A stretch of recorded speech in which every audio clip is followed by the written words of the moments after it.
चलिए, तो पूछ रहा है कि विटामिन सी का सर्वोत्तम स्रोत, विटामिन सी का सर्वोत्तम स्रोत है, तो याद रखिएगा विटामिन सी का सर्वोत्तम स्रोत क्या है, आंवला है। विटामिन सी का सर्वोत्तम स्रोत क्या है, आंवला। क्या है विटामिन सी का सर्वोत्तम स्रोत पूछेगा तो याद रखिएगा आंवला है। क्लियर। चलिए 1 सेकेंड्स, विटामिन सी का सर्वोत्तम स्रोत क्या है, आंवला है। ठीक है, आंवला हो गया या नींबू हो गया, यानी कि जितने भी खट्टे पदार्थ है ना उससे क्या प्राप्त होते हैं, विटामिन सी। अगर बात करें रासायनिक नाम, तो रासायनिक नाम जो है इसका एस्कॉर्बिक एसिड है। रासायनिक नाम जो है इसका एस्कॉर्बिक एसिड है। एस्कॉर्बिक एसिड इसका रासायनिक नाम है। क्या है इसका रासायनिक नाम, एस्कॉर्बिक एसिड है। क्या है, एस्कॉर्बिक एसिड इसका रासायनिक नाम है। और इससे जो रोग जो होता है, विटामिन सी की कमी से जो रोग होता है वो स्कर्वी रोग होता है। कौन सा रोग होता है, scurvy. Vitamin C scurvy, vitamin C से कौन सा रोग होता है, स्कर्वी रोग या मसूरों का फूलना, या मसूरों का फूलना रोग होता है। ठीक है, ये होगा विटामिन सी का स्रोत आंवला, नींबू यानी कि खट्टे पदार्थ हो गया। इसका रासायनिक नाम एस्कॉर्बिक एसिड है और इसकी कमी से जो रोग होता है स्कर्वी और मसूरों का फूलना, इसकी कमी से रोग होता है। क्लियर है। चलिए अब आगे चलते हैं। नेक्स्ट कहता है कि मानव शरीर में गुर्दों का प्रमुख कार्य क्या है। गुर्दा बोले तो किडनी, ठीक है, किडनी 2 है और किडनी 2 है और दोनों पर एक ग्रंथि पाई जाती है जिसे हम लोग कहते हैं एड्रिनल, यानी कि अधिवृक्क ग्रंथि पाई जाती है। कौन सा ग्रंथि, अधिवृक्क ग्रंथि, यानी कि उसके ऊपर पाई जाती है। इसे हम लोग कहते हैं एड्रिनल। क्या कहते हैं, एड्रिनल ग्लैंड्स, याद रखेंगे। ठीक है, एड्रिनल ग्लैंड्स। तो इसके गुर्दे का प्रमुख कार्य क्या है, तो शरीर से बेकार द्रव्य को क्या करना, बाहर निकालना, इसका क्या है, प्रमुख कार्य है। याद रखें, गुर्दे के ऊपर कौन सा ग्रंथि, एड्रिनल ग्रंथि, यानी कि अधिवृक्क ग्रंथि, 2 किडनी तो दोनों के ऊपर। ठीक है, प्रत्येक गुर्दे के ऊपर। चलिए नेक्स्ट कहता है कि किसकी कमी से रतौंधी होता है, किसकी कमी से रतौंधी होता है। तो विटामिन ए की कमी से क्या होता है, रतौंधी होता है। इसका अगर पूछे रासायनिक नाम, क्या पूछे मेरे भाई, रासायनिक नाम, तो रासायनिक नाम जो है इसका रेटिनल है। इसका रासायनिक नाम क्या है, रेटिनॉल, इसका रासायनिक नाम है। रासायनिक नाम इसका क्या है, रेटिनॉल है, रेटिनॉल। अगर बात करें इसका स्रोत की बात करें, स्रोत जो हो गया, गाजर हो गया, दूध हो गया, अंडा हो गया, ये सभी क्या इसके स्रोत है विटामिन ए के। ठीक है, विटामिन ए की कमी से कौन सा रोग होता है, याद रखेंगे, रतौंधी होता है। रासायनिक नाम हो गया रेटिनॉल और स्रोत क्या, गाजर, दूध, अंडा और फल हो गया। क्या हो गया, फल इसके क्या है, स्रोत है। ठीक है, चलिए आगे आता है राइबोसोम। राइबोसोम पादप का भूमिगत प्रारूप है, तो वो तना है। राइबोसोम पादप का भूमिगत प्रारूप क्या है, तना। तो आंसर क्या हो गया इसका, तना हो गया। चलिए अब आगे आता है चेचक के टीके का खोज का आविष्कार किसने किया था, एडवर्ड जेनर ने किया था। किसने किया था, एडवर्ड जेनर ने चेचक के टीके का खोज किया था। तो आंसर क्या हो गया, एडवर्ड जेनर। आगे कहता है शरीर में कुल हड्डियों की संख्या कितनी है, 206। हड्डियों की संख्या कितनी है, 206। पूछेगा सबसे मजबूत हड्डी, आ ही गया आगे ना, हाँ चलिए ये रहा है। चलिए कहता है शरीर की सबसे लंबी हड्डी फीमर हड्डी, सबसे लंबी हड्डी फीमर हड्डी, जबकि सबसे मजबूत हड्डी पूछे तो जबड़े की हड्डी। कौन सा, जबड़े की हड्डी क्या सबसे मजबूत हड्डी है और सबसे लंबी फीमर। और सबसे छोटी पूछे तो स्टेपीज, सबसे छोटी स्टेपीज यानी कि कान की हड्डी। कौन सा हड्डी, कान की हड्डी क्या है, सबसे छोटी है, कान की छोटी। ठीक है, याद रखिएगा। चलिए नेक्स्ट, हृदय 1 मिनट में कितनी बार धड़कता है, हृदय 1 मिनट में कितनी बार धड़कता है, तो 72 बार धड़कता है। हृदय 1 मिनट कितनी बार धड़कता है, 72 बार धड़कता है। खून का रंग लाल किसके कारण होता है, हीमोग्लोबिन के कारण। खून का रंग लाल किसके कारण होता है, हीमोग्लोबिन के कारण खून का रंग क्या होता है, लाल होता है। हीमोग्लोबिन HB लिखते हैं, क्या लिखते हैं, HB लिखते हैं। खून का रंग किसके कारण लाल होता है, हीमोग्लोबिन के कारण। ठीक है, उसके बाद पूछेगा पत्ती का रंग हरा किसके कारण होता है, पत्ती का रंग हरा, पत्ती का रंग हरा किसके कारण होता है, तो क्लोरोफिल के कारण। किसके कारण, क्लोरोफिल के कारण। क्लोरोफिल के कारण पत्ती का रंग क्या होता है, लाल होता है। ठीक है, सॉरी हरा होता है, खून का रंग लाल हीमोग्लोबिन के कारण। कहता है हीमोग्लोबिन यौगिक है तो वो प्रोटीन का यौगिक है। किसका यौगिक है? प्रोटीन का। चलिए अब आगे आता है लाल रक्त कणिकाओं का जीवन काल। लाल रक्त आरबीसी का जीवन का लाइफ स्पैन जो होता है 120 दिन होता है। कितना दिन होता है? 120 दिन। अब कहता है रुधिर को थक्का जमने में सहायक है विटामिन के, लेकिन थक्का कौन जमाता है? प्लेटलेट्स। कौन? प्लेटलेट्स। ठीक है, थक्का जमाने में सहायक कौन है? विटामिन के जो है इसके थक्का जमाने में क्या है? सहायक है। और विटामिन के का जो स्रोत है, विटामिन के का पूछ दिया आपसे, क्या स्रोत पूछ दे तो विटामिन के का जो स्रोत होगा टमाटर हो गया। टमाटर। विटामिन के का स्रोत क्या है? टमाटर हो गया। हरी सब्जियां हो गया, हरी सब्जी और दूध। हरी सब्जी और क्या हो गया? दूध इसके क्या है? स्रोत है। और अगर इसका नाम रासायनिक नाम पूछे, क्या पूछे? रासायनिक नाम, तो फिलोक्विनिन। रासायनिक नाम जो है फिलोक्विनिन। ठीक है, इसका क्या है? रासायनिक नाम है। चलिए अब आगे कहता है रुधिर का तरल भाग क्या है? तो प्लाज्मा है। प्लाज्मा क्या है? रक्त का रुधिर का यानी कि ब्लड। रुधिर को क्या बोलते हैं? ब्लड बोलते हैं, इसी को रक्त बोलते हैं। तो तरल भाग कौन सा है? प्लाज्मा।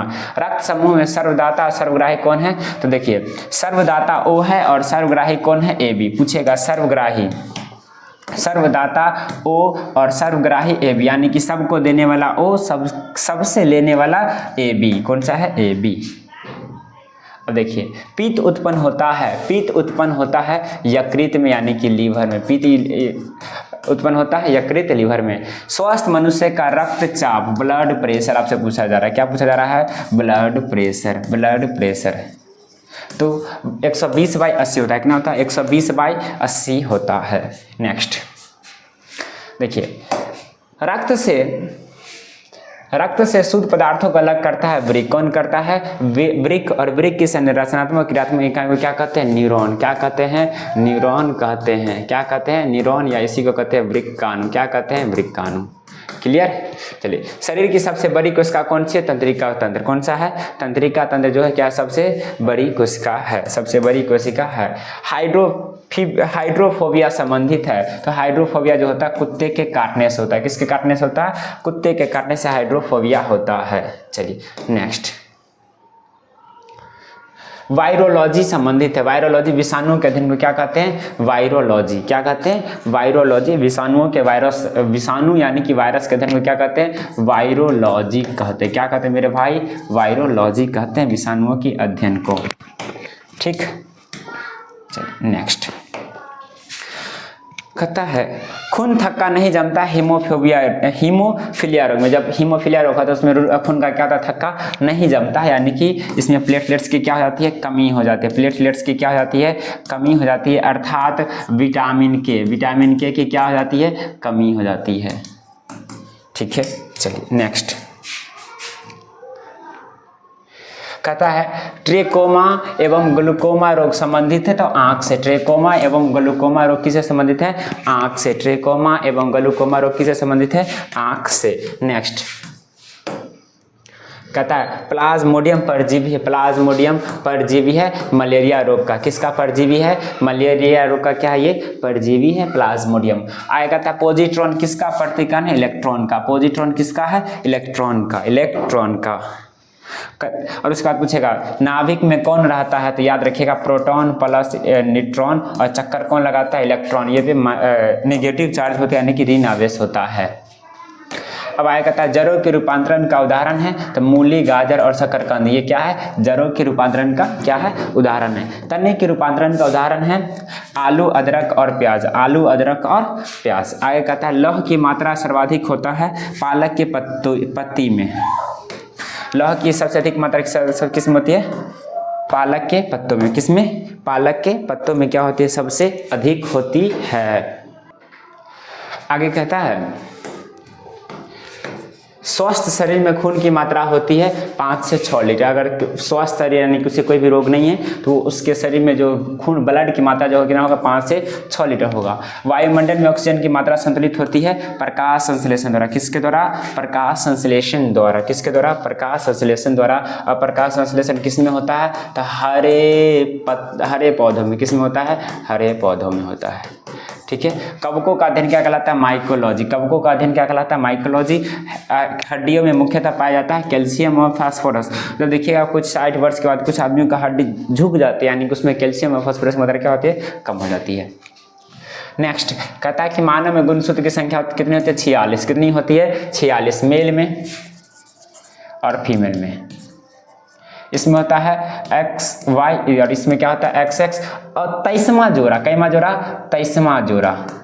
23वां जोड़ा भिन्न पाई जाती है इसमें भी। और लिंग, इसे कहा जाता है लिंग निर्धारण। लिंग निर्धारण कौन करता है? 23वां जोड़ा करता है। कहता है कि रक्त कणिकाओं का निर्माण होता है अस्थि मज्जा में। किसमें हो जाता है? अस्थि मज्जा में, यानी कि इसको आरबीसी का कब्र भी कहा जाता है। क्या कहा जाता है? आरबीसी का कब्र। कहता है इंसुलिन कहाँ गया? हाँ, इंसुलिन शरीर में बनती है। इंसुलिन शरीर में बनती है अग्नाशय द्वारा। किसके द्वारा? अग्नाशय द्वारा। और इंसुलिन की कमी से ही कौन सा रोग होता है? मधुमेह होता है। कौन सा रोग होता है? मधुमेह होता है। इंसुलिन की कमी से कौन सा रोग होता है? मधुमेह होता है। कौन सा होता है? मधुमेह रोग होता है। इंसुलिन की कमी से मधुमेह रोग होता है। और हीमोग्लोबिन की कमी से कौन सा रोग होता है? एनीमिया रोग होता है। कौन सा रोग होता है? एनीमिया रोग होता है। ठीक है। अब आगे आता है पिट्यूटरी ग्रंथि पाई जाती है मस्तिष्क में। पिट्यूटरी ग्रंथि कहाँ पाई जाती है? मस्तिष्क में। और उसका याद रखिएगा पीयूष ग्रंथि को मास्टर ग्रंथि भी कहते हैं। क्या कहा जाता है? मास्टर ग्रंथि कहते हैं। पीयूष ग्रंथि को क्या कहते हैं? मास्टर ग्रंथि भी कहा जाता है। कहता है 2 प्रमुख वंशानुगत रोग है। दो प्रमुख वंशानुगत रोग है तो वर्णांधता एवं हीमोफीलिया। तो क्या है? 2 प्रमुख वंशानुगत रोग है वर्णांधता एवं हीमोफीलिया। वर्णांधता एवं हीमोफीलिया। ठीक है। अब आगे कहता है थायरॉक्सिन हार्मोन स्रावित होता है थायराइड ग्रंथि से। किससे होता है? थायराइड ग्रंथि से थायरॉक्सिन हार्मोन स्रावित होता है। ठीक है। अब देखिए जनन ग्रंथि पढ़े होंगे। जनन ग्रंथि। तो देखिए जनन ग्रंथि नर में कौन सा पाया जाता है? वृषण। नर में वृषण। और मादा में अगर बात करें तो मादा में पाया जाता है अंडाशय। वृषण। ठीक है। आगे मछलियाँ सांस लेती है तो किसके द्वारा? गिल्स के द्वारा। मछलियाँ सांस लेती है गिल्स के द्वारा। गिल्स के द्वारा। विटामिन ए का सर्वोत्तम स्रोत क्या है? गाजर। क्या है? गाजर। इसका रासायनिक नाम क्या है? विटामिन ए का रासायनिक नाम क्या है? रेटिनॉन। क्या नाम है? रेटिनॉन इसका रासायनिक नाम है। क्या है? रेटिनॉन इसका क्या है? रासायनिक नाम है। और इसकी कमी से कौन सा रोग होता है मेरे भाई? रतौंधी होता है। कौन सा रोग होता है? रतौंधी होता है। विटामिन ए की कमी से कौन सा रोग? रतौंधी। नेक्स्ट कहता है जठर रस में पाया जाता है हाइड्रोक्लोरिक अम्ल HCl। क्या पाया जाता है? HCl। जठर रस में कौन सा पाया जाता है? HCl पाया जाता है। कौन सा पाया जाता है? HCl। लाइकेन में परस्पर सहजीवी मौजूद होते हैं कवक और शैवाल। लाइकेन में कौन कौन मौजूद होते हैं? कवक और शैवाल। आगे कहता है लार में पाया जाता है। लार में पाए जाने वाला एंजाइम है टाइलिन। लार में कौन सा एंजाइम पाया जाता है? टाइलिन। हीमोग्लोबिन में पाया जाने वाला तत्व है लोहा। हीमोग्लोबिन में कौन सा तत्व पाया जाता है? तो लोहा याद रखिएगा। आगे कहता है प्रोटीन का पाचन होता है तो छोटी आंत में। प्रोटीन का पाचन कहाँ होता है? छोटी आंत में। भोपाल गैस कांड में रिसाव हुआ था किस गैस का? था मिथाइल आइसोसाइनाइड का। किसका? मिथाइल आइसोसाइनेट का। मिथाइल आइसोसाइनेट का क्या होता? रिसाव हुआ था। देखिए कुछ आपसे रासायनिक सूत्र पूछ देगा, जैसे बतलाइए बेकिंग सोडा का रासायनिक सूत्र क्या होता है? बेकिंग का होता है NaHCO3। और ये क्या है? एंटा एसिड है। क्या है? एंटा एसिड है। एंटा एसिड 2 है, एगो MgOH का हॉल 2। ये भी क्या है? एंटा एसिड है। याद रखेंगे दोनों क्या है? एंटा एसिड यानी कि प्रति अम्ल है। क्या है मेरे भाई? प्रति अम्ल है। ठीक है। उम्मीद करते हैं क्लियर हो गया होगा। और भी कोई दिक्कत तो बतलाइए। रासायनिक सूत्र में अनेक सारे हो गए, जैसे नमक का पूछेगा। साधारण नमक का रासायनिक सूत्र बतलाइए। किसका बतलाइए? साधारण नमक का। साधारण नमक का क्या होता है NaCl, क्या होता है NaCl, सोडियम क्लोराइड, क्या है sodium chloride, sodium chloride, sodium chloride, sodium chloride. साधारण नमक रसायन सूत्र क्या होता है सोडियम क्लोराइड, क्या है सोडियम क्लोराइड। ठीक है, तो एक अच्छे से दिन क्लियर कर देंगे आपको सारा फार्मूला। तो उम्मीद करते हैं समझ में आ गया होगा। जितनी वन लाइनर प्रश्न है सभी को आप लोग अच्छे से